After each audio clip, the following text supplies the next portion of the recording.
పోతన భాగవతము వరాహావతారము సనకాదుల హరిస్తుతి కావున కీర్తనీయగల కల్మషమంగళ తీర్థకీర్తి శ్రీ విభవ ప్రశస్త సుచరిత్రుడవైన భవత్పాదాబ్జ సేవా విమలాంతరంగ బుధవర్గ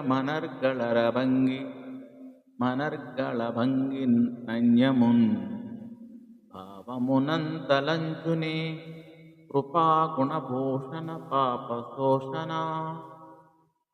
దయాగుణమే అలంకారంగా గలవాడా, పాపాలను తొలగించేవాడా, పొగడదగినది, దోషాలు లేనిది, శుభగుణాలకు కానాచి అయినది, గొప్ప కీర్తి చేత విరాజిల్లేది అయిన పవిత్రమైన చరిత్ర కలవాడవు.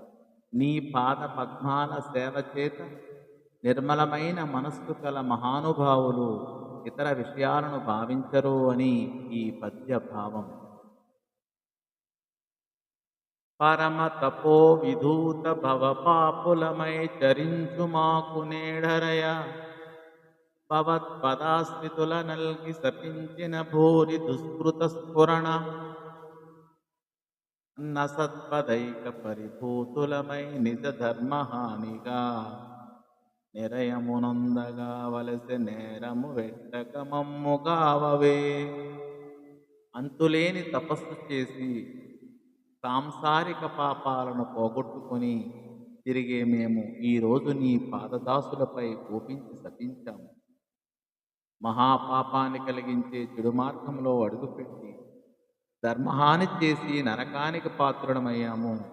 మా తప్పు మన్నించి మమ్మల్ని రక్షించు అని ఈ పద్య భావం.